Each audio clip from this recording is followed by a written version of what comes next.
Welcome back, guys. I want to introduce Ford Coleman and Mike Casey. I think this is going to be an awesome conversation. Before we jump into details, I want to give the audience a little bit of background. So, Ford, if you can tell us about Runway and what you're working on, and then Mike, I'll have you do the same. Yeah, no, great to be here. Thanks, Perry. My name is Ford Coleman. I am the founder of Runway. To put it simply, we connect companies to college students for internships, part-time or full-time, or their first job out of school. So been bootstrapping this business up for the past 2.5 years and just trying to figure out how to grow. Interesting. Actually, that was a question that Mike and I had, was if you guys were bootstrapped or not. So I know we'll talk about that in a minute. But Mike, I know there's a lot of common threads between junior development talent and junior engineering, and like your thoughts on how hard it is to bridge that gap. So Mike, tell us a little bit about what you're working on, and then we can go into kind of what challenges you guys have both seen on both sides of recruiting in this junior engineering space. Sure. Mike Casey here. And I started a company called instahere.ai. And so we're building AI phone assistants for businesses. And right now we're primarily focused on the hiring space and helping frontline workers, localized, more blue collar workers, get jobs quickly by screening them right away on the phone as soon as they apply to the job and getting them to the next stage of the hiring process. So out of curiosity, if I can, Ford, how did you get into this space? Because you don't have a technical, do you have a technical background? I do not. I went to Georgia Tech, but I did study business. Yeah, I saw that. So you were on the business development kind of side of things. So how did you have this empathy for engineers that were struggling to find work out of school? Yeah, man. I mean, it was when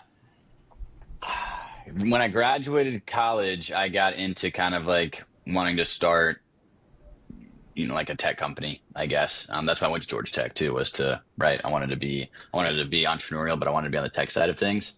I was kind of stuck in the 0 to 1 phase for about 2.5 years, coming up with different business ideas and not doing it right and failing, and pulling my hair out. What segued into this business was actually, I got a little bit of traction on this idea that was a Craigslist for college students. So students could like actually hire each other to do stuff, like do gigs for them. So if your classmate was out of town for the weekend, you could hire your classmate to like watch your dog for you or something, or you could, hire your classmate to help you out with homework. We ended up for like 3 months, we probably did maybe 70 of these gigs, and like we're matching students to each other. And I think we did maybe like a couple $1,000 in revenue, like top line, like GMV essentially. But it was painfully obvious that students weren't begging to hire each other for work. So kind of dawned on me, well, students don't have any spending money. So I need to find a market that has money to hire these students. One of our categories was freelancing. And so I figured, hey, one day I just went door to door to businesses in Atlanta. As I kind of talked to the CEO or founders, and I asked them, would you ever hire a Georgia Tech student for a project that you're working on? To my surprise, like 80% of these companies were like, heck yeah, like we're literally actually headquartered a mile away from Georgia Tech. We have a ton of stuff we could use help with, and we have no idea how to connect with them. I ended up getting like 2 clients from that exercise, saying like, hey, these are like a couple things that I need. And then I made the match for them. And the total project amount was like $8,000. So I thought to myself, well, should I do these little like $10 gigs and do 800 of them to get $8,000, or 2 projects and get $8,000? Where's the bigger market? Probably the B2B angle. So pretty much fully pivoted into that, and started hustling, trying to find companies interested in hiring college students for work. Mike, you have so much experience with recruiting, but also going through that whole engineering thing. I know I have the privilege of knowing you long enough to know that you started out with a history degree in undergraduate, right, before you went to computer science. And so I would love you to just add to talk about your experience of going through that transition of trying to find work as an early developer, because you're one of the best engineers I've ever worked with, which is why I'm so excited and grateful that I have the opportunity to work with you, because I feel like you could build anything. And it's breaks my heart when we see a lot of these kids that come out of school that people don't want to give them a chance right away. And rightfully so. I mean, you have big systems with clients that are in live environments, but can you talk to us about your experience, Mike, and then maybe riff back and forth with Ford on how you saw it from your angle? Yeah, so I went to UCLA for, like you said, Perry, history, and I also studied economics, not in the engineering space at all. Didn't have any idea what I wanted to do in college. At one point, I thought I wanted to be a lawyer, and a banker. And then, 2008 kind of like changed those plans pretty fast with the whole recession when I graduated. And so I always was into computers and I loved building stuff. I was a Legos kid. And my first job I took as an economic consulting in New York right after college. And I was immediately drawn to the dev work on like reverse engineering databases. And I kind of just latched on to not my manager, but the guy who sat behind me, who was like an MIT computer scientist. And he just started giving me more and more projects. And that's actually where I learned, I would say early on, that you kind of just have to show interest and you have to take on the most menial tasks just to kind of learn. And I was excited to take those tasks on. And they were like, SQL queries and trying to like, match up numbers, things like that, things that could be considered really boring. But that was like pretty much where I learned. I was like, I got the trust of my manager to do some pretty intense stuff that ended up going into like deposition reports and such like that. And it was just by putting myself out there and kind of asking for the work. And I was getting paid at the time, right? But then when I decided to go all in on dev, I moved out to San Francisco, crashed a couch with some friends from UCLA who were up in NorCal. And I did a boot camp, a developer boot camp that one of my colleagues recommended doing. And after that, I ended up this was like 2013 when you have like Twitter API access and you could just like go right into the tweet stream. And I was hired for some pretty weird gigs on like, taking tweets for like people selling used cars and they wanted to like instantly respond to people. But again, I did a bunch of projects where people said they were going to pay me. They flaked out. They never paid me. But at the time I was just like continually getting reps on the learnings. And then I just was building up a GitHub profile. And by the time it came to getting a real job, my first break really came from a hackathon through JP Morgan Chase. I was doing grad school for computer science, decided to go back to school. And that hackathon, we placed like second. And that was really like my break into getting into dev. But yeah, I kind of just hacked my way into a bank job. And then from there, brought all these different skills into the industry. Angular JS, things like that. I was just always willing to put myself out there and take risks on things I didn't know how to do. Yeah, I mean, like you gotta start somewhere, right? So that's, I mean, a lot of the young entry level talent that's out there. I mean, employers do look at, right, being proactive, taking on side projects on your own to try and build those skills. So that's sweet to hear. It's funny, Mike and I in 2022, we played around with actually creating a company similar to Runway, which was called Apprentice, which is French for apprentice. And what we saw was like my background in high school, not unlike Mike, I didn't go for history, but I went to high school and like I focused on automotive technology. And I'm like, this is so dumb that there's, you have these technical students and there's really no one that's like kind of hand holding them through this process. Cause like when you're in a technical trade, like automotive, like you go and you shadow a senior engineer or a mechanic. And it's like, you work with them for months and months and years. And then you have the confidence to kind of go out on your own. And I'm like, this is missing. And so it's really neat to see that company didn't end up working out. And we've had a lot of start stops with things, but like, it's cool to see that you guys have figured out a way to find product market fit and to monetize this space in a way that benefits the clients, because presumably your clients are getting a high amount of value for hopefully a reasonable amount of money. And then these engineers are getting someone to take a chance on them, right? Yeah, totally. We found some other interesting areas even outside of like engineering. Like a lot of companies have used us to hire just like young and hungry hustlers to like hit the phones and be sales reps for companies. And also other kind of like SQL query stuff, like a lot of data crunching and doing some data numbers types of projects have been popular as well. Let me ask you, while we have you, Mike and I, we're in this venture that we've been working on now for about 6 months. And you kind of mentioned early on, Ford, like the roller coaster of like figuring stuff out in this trial and error process. And Mike and I we've worked at VC backed companies together individually together. And then we've worked at the things that we've launched together have been a lot of times bootstrapped. And so I have two questions for you. Number one, what made you go bootstrapped? Because a lot of times I see younger people that see the lure of venture capital and they run after it. And I think a lot of VC is kind of a farce because you end up serving two masters, one being the client, then you have your marketplace. For you guys, you have three, right? You have the talent, you have your customers, and then you have VC if you go that route. So I'm curious your thoughts on that. And I'm just curious just in understanding the roller coaster for you of like figuring out how to get the business to profitability. And you have these weeks or months where it's like things look great and then things aren't great. And like, what's that process been like for you? How have you pushed yourself through those seasons? Are you a solo founder or do you have a? No, we have two.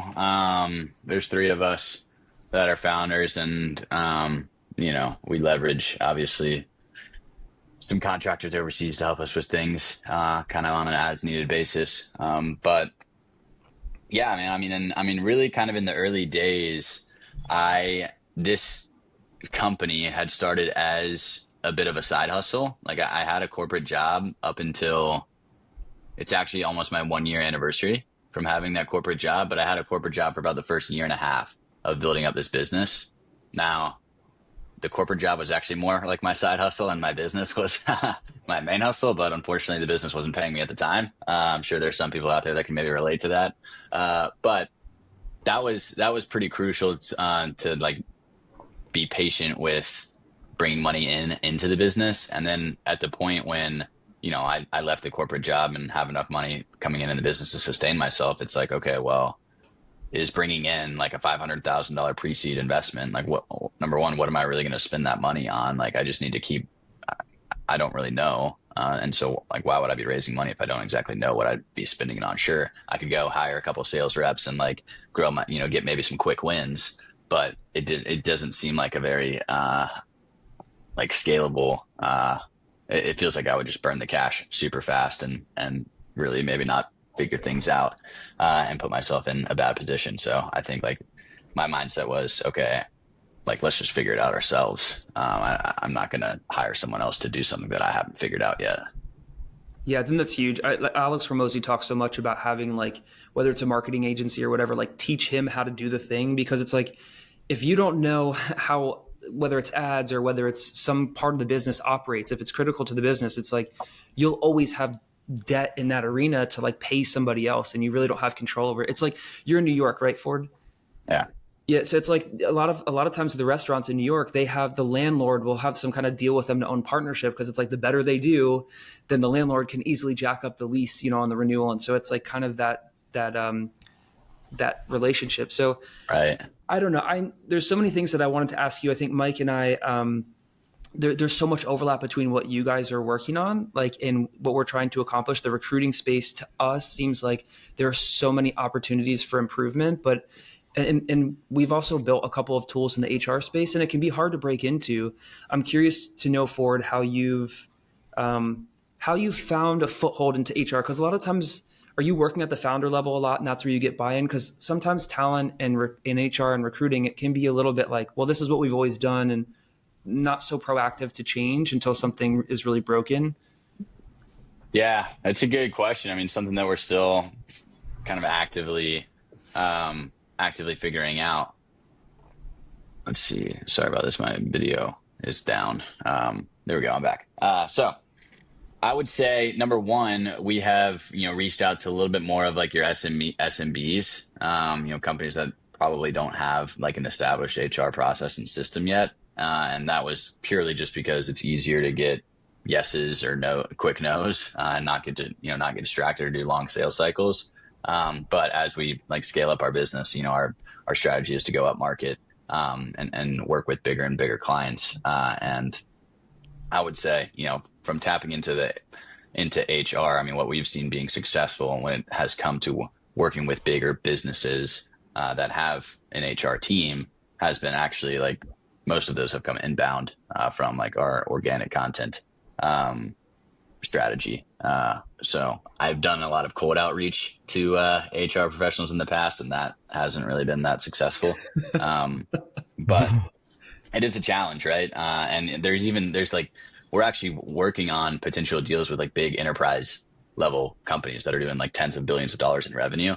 And we're not working directly with their HR team. We're working with the people who are going to the career fairs doing the recruiting. They aren't recruiters. They're like, on the finance team, but their job is to be a finance analyst at the company, but they are responsible still for going to that career fair and recruiting some of these college students. So we're actually working with some of those professionals when it's like comes to the enterprise level. It's funny. Mike and I have seen similar things in our space where it's like you'll have, the HR rolls up into CFO level role, and it's like it can be hard to figure out where you go and like how to kind of break into that space. So that's why I asked that question. Mike, I've been talking on and on. Is there anything that you wanted to ask for that I've been running on about with regard to anything that he does, or kind of the overlap between what you're working on at Insta here and Runway? Yeah, I would say I'm just curious, obviously we're at the stage right now where I've been building most of the product and, ready to kind of start bringing on some more talents as we grow, and really trying to look for a dev so it's a big investment to kind of hand over the keys to the castle, right? Like give your Legos to share. And I'm ready to do it. The biggest thing I think that's a little bit of a pause point is making sure we can invest in someone who wants to, stay long term, because it would be a shame, I think, to invest all this time for like a summer internship and then, the kid goes back to school and then you're kind of at the starting point again.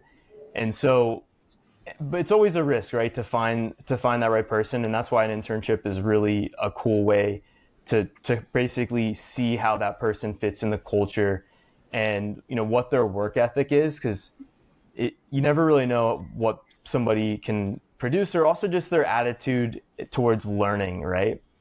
And so I guess do most of the people that you have coming through Runway, tell me a little bit about like your acquisition of the talent, I guess, and how do you attract the students and get their interest? Are they coming in through your organic, or do you have a separate campaign really to kind of make them aware of Runway?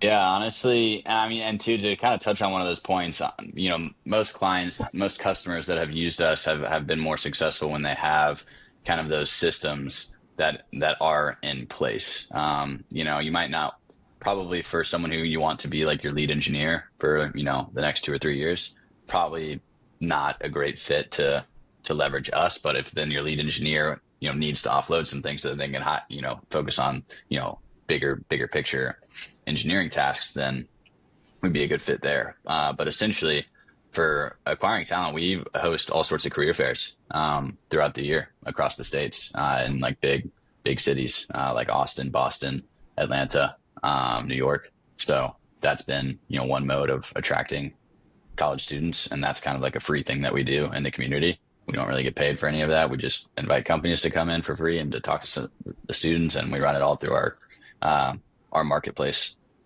But that's been the main thing. And then honestly, it's been a ton of word of mouth. Students have started just talking to each other and inviting each other onto the platform. The thing about this specific space, like the entry level space, right, is there's no shortage of job seekers. Every college student wants a job. Every grad wants a job. So the challenge isn't really bringing, finding the talent. It's finding the employers willing to invest in this kind of talent. But that has been our acquisition strategy on the talent front, is really, doing career fairs, tapping into university clubs, and it's been a lot of word of mouth. Can I ask a question, Perry, on the vetting? I'd love to know, because that's one thing that I've learned right over, and you learn what makes a good hire. I'm always a believer in not even somebody's technical talent today, but just their ability to grind and learn and be hungry. How do you vet your these new grads, or looking for maybe they're juniors or seniors or whatever year that they are at university? How do you vet them to make sure that there's someone you want to put in front of one of the employers that you're trying to so impress basically with what you guys do? Yeah, no, with entry level, it's tricky, right? Because they don't have much skills or experience. So how do you, and HR teams and recruiting teams have this problem all the time. Well, they will look at a resume. The kid's got a 3.7 GPA, goes to maybe like a top school like UCLA, but then when you bring them into the interview, they don't know anything about SQLs or anything about Angular JS, right? So then you wasted your time interviewing that person. Now, what we do is we have essentially a SaaS that helps with kind of does like a first round interview for the candidate. So it's essentially basically at a high level, what our software does is specifically based on the job. It generates a like voiceover skills assessment for the candidate to take. Candidate will take that voiceover assessment. And then we have AI that grades how well they performed on that assessment, and we'll give them a rating. And then that is just another data point that the employer can use when deciding whether to interview the person. Obviously, at the end of the day, recruiting is like it is a human process, like hiring another human to do something. So I don't think you're never going to be able to get rid of the innate nature of the human element in recruiting. But you can optimize the process and, ensure that the humans that are making the decisions or are involved in the process are being as efficiently as possible. And so at the end of the day, employers do interview the candidates that are, that apply to their projects, but we do have vetting in place to kind of like help them, give them data points to see is it even worth my time to talk to this kid for 15 or 30 minutes. That's cool. Are you allowed to disclose what that SaaS is, or is that an in-house thing that you guys built? That's an in-house thing that we built, and we're actually like piloting this to customers to sell as like a standalone SaaS. That's outside of our talent marketplace, because we've seen a lot of these enterprise companies that have, this is kind of touching back to the recruiting, is they'll have, again, like someone on the finance team go to the career fairs and recruit for the kids, and then those finance people are doing the interviews to bring people on to the team. And so their day job is not being a recruiter. And if they interview 50 kids and 30 of them are poor candidates, that's a lot of time wasted of them not doing their actual job. Yeah, that's where Mike really has spent a lot of time, like focusing on building out InstaHere. Like we solve a very the identical challenge of that, and on the recruiting side we do. And it started out really with phone, like automating the phone screening process, where it's like we have a candidate come in at 2 a.m., 3 a.m., and it's just like that momentum is so critical. And a lot of people have, students especially, have like multiple jobs and school, and so you get these applications that come through really late. Like Mike created this phone screening process where it's like we have AI basically kind of facilitate the interview, but then we call it the magic moment of like getting the two humans to the point where it really matters. Cause like recruiter burnout seems to be like a massive issue where it's like everybody notices it. There's a ton of fake roles that are on LinkedIn. There's a ton of like, positioning of like, oh, we were really hiring for all these roles so that they can get venture capital or whatever. There's like ghosting that has gone on like across the board. And so I think transparency is a huge thing that like can benefit the industry. But it's so interesting to hear you talk about that. Is your solution voice-based, or is it just like they fill out an application like online? It's voice-based. Super cool. Filling out an application is like, anyone can use Google and ChatGPT to then help them with their answers. It's not going to be a very proper assessment. But yeah, even like I'm super keen in hearing about what you guys' solution is on the phone front, and that I imagine that's also just kind of like voice-based. Mike? Yeah, it's entirely voice-based. Same nice philosophy forward, which is anybody can stuff a resume today with tons of keywords, right? So it's like, I think it's even more challenging for most recruiters to look through and find, the gold, right, from people that are just serially applying on quick apply. And that's a huge problem for the industry too, is Indeed's made it so easy to auto apply, for matching. And, these inboxes in these ATS systems are just full to the max. But you're paying for these ads, right? You're paying per application on Indeed. They've taken a lot of organic away. And so how do you find out if they have a pulse, really? And for us, we've just found a lot of success by texting them right away and even the interactions from the text, and then being able to get them on the phone. They do a couple knockout questions to see, for some of our clients, the driver's license, maybe past felony convictions, pay rate. They have to agree to a couple things. It's only like maybe 7, 8 questions. It could even be 2. And then they get on the phone, and then we have an AI interviewer who basically just asks them questions. And some of them are questions that don't even have scoring. They're just, just to hear how the person responds. And then we have a similar process of AI scoring the results to see if the person's a good fit based on the exact criteria. But a huge value, I'd say, is just to make sure the person's a real person and that they're responsive and they're not just, applying for some other reason, right, to check a box. What's one thing I just want to throw in there that's been interesting that we found is a lot of times when people will come through and they'll answer the knockouts one way, but when they do the phone interview, they'll maybe change their tune on some of the knockouts. And so the phone interview really, even though we disclose up front, hey, this is an AI interviewer, but I don't know if people necessarily always, the technology has gotten so good and the model that we've been using is so precise. Obviously there's always room for improvement and adjustment, but it's really incredible how people will converse with it, or they'll, our interviewer today would be like, hi, how's your Thursday going? Whatever. And if you say it's my birthday this weekend, I'm, with the holidays just went around the corner, St. Patrick's Day, I was in the army. She'll thank you for your service. She'll do all this stuff that's relevant. And it's those little details are they make it seem so human that a lot of times people will start blabbing away with it. And the calls can be surprisingly, ours are pretty short for the roles that we have right now, but it is really crazy how people can forget very quickly that it's AI. It's actually amazing that we got a 95% completion rate, which I remember I was very hesitant. Perry and I remember we were going back and forth. Should we say I'm an AI screener right at the beginning of the call? Because I was worried that there was going to be a click. The person was going to basically click. But no, I don't even know if most applicants really care, because the voice technology is so good today, and it seems like a really natural conversation. But I think the use case of, again, using to Ford's point around, at the end of the day, we're humans hiring other humans, right?